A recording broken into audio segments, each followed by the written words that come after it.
Dalam perjalanannya, kapitalisme terbukti menjadi mesin pertumbuhan paling dahsyat dalam sejarah manusia.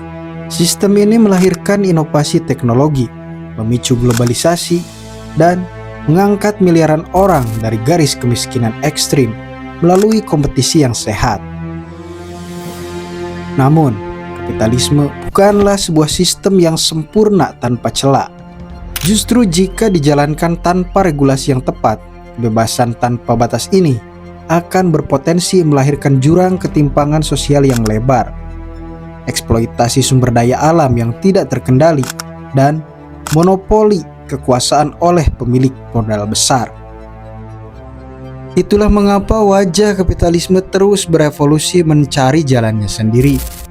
Meski hari ini mayoritas negara-negara di dunia menerapkan sistem ekonomi campuran, akan tetapi tetap saja membiarkan pasar bebas bergerak sebagai motor utamanya.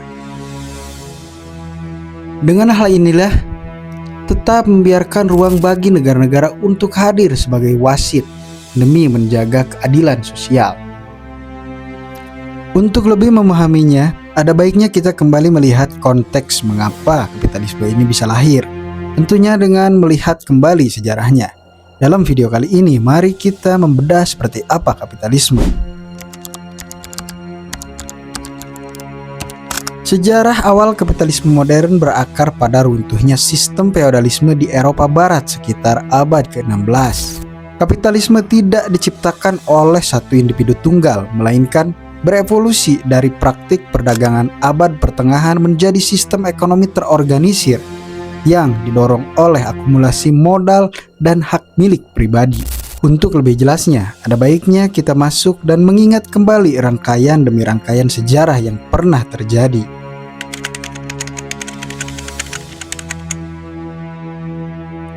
Berawal dari runtuhnya sistem feodalisme di Eropa, terutama di Inggris dan Belanda, kekayaan mulai dikumpulkan melalui perdagangan internasional, kolonialisme, dan korporasi dagang. Pada fase ini, pemerintah ikut campur melindungi kekayaan negara dan sering disebut merkantilisme. Kapitalisme awal atau yang sering dikenal sebagai kapitalisme komersial adalah babak baru pembukaan dari sistem ekonomi modern kita hari ini. Periode ini berlangsung sekitar abad ke-16 hingga abad ke-18.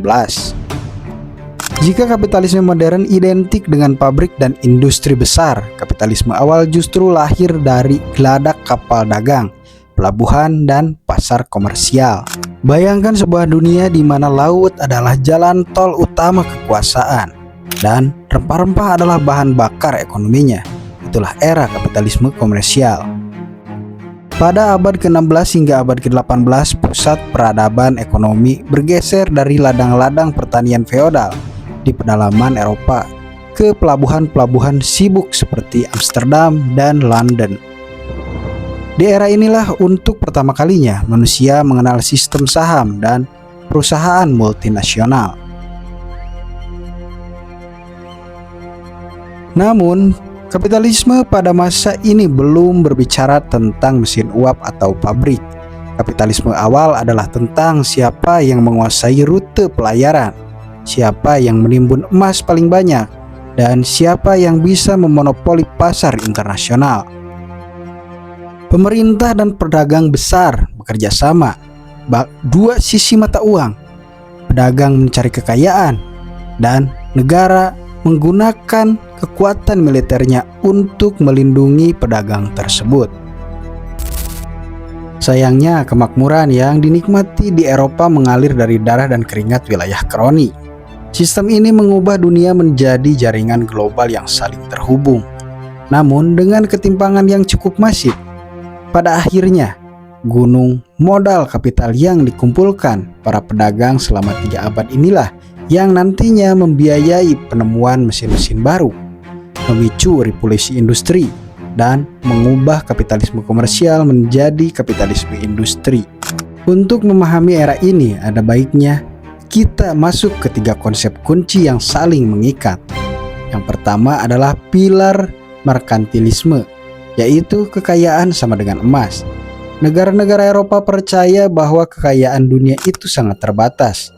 Cara untuk menjadi yang paling kuat adalah mengumpulkan logam mulia, emas dan juga perak.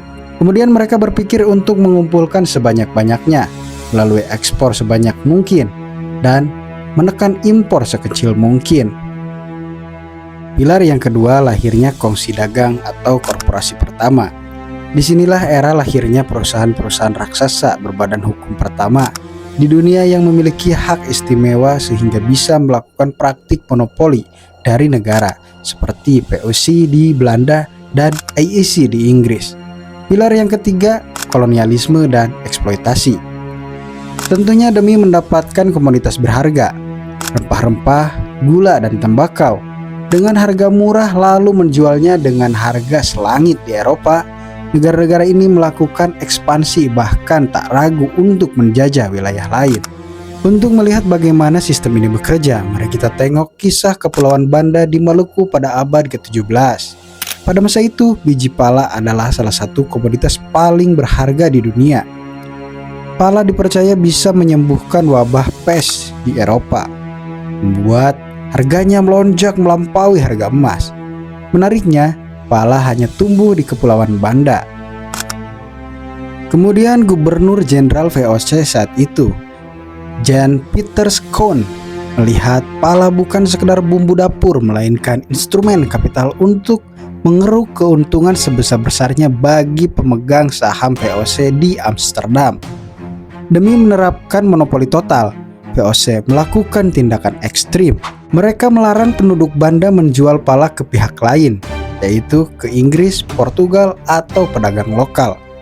Ketika aturan ini dilanggar, Schoon membawa pasukan dan melakukan pembantaian massal terhadap masyarakat asli Banda pada tahun 1621. Lalu menggantinya dengan sistem perkebunan yang diisi oleh budak-budak kerja paksa. Kisah Banda adalah contoh murni bagaimana kapitalisme komersial bekerja. Pencarian keuntungan maksimal didukung oleh kekuatan militer negara demi menguasai jalur perdagangan global. Ditandai oleh revolusi industri, penemuan mesin uap dan mekanisasi memindahkan produksi dari rumah tangga ke pabrik massal. Pemikiran Adam Smith dan buku The Wealth of Nations mendesak agar pemerintah tidak ikut campur tangan dalam pasar, di mana tangan tak terlihat atau invisible hand akan mengatur ekonomi secara adil. Jika kapitalisme awal digerakkan oleh angin yang meniup skoci dagang, maka kapitalisme klasik atau industri digerakkan oleh batu bara, semburan uap panas, dan deru mesin pabrik. Periode yang membentang dari akhir abad ke-18 hingga abad ke-19 ini meruntuhkan tatanan lama. Fokus ekonomi dunia bergeser drastis.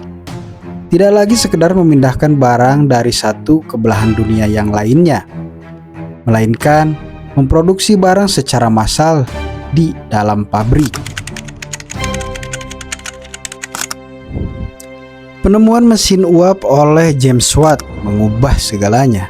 Produksi yang dulunya mengandalkan tangan manusia atau hewan digantikan oleh mesin yang bekerja konstan di pabrik-pabrik besar.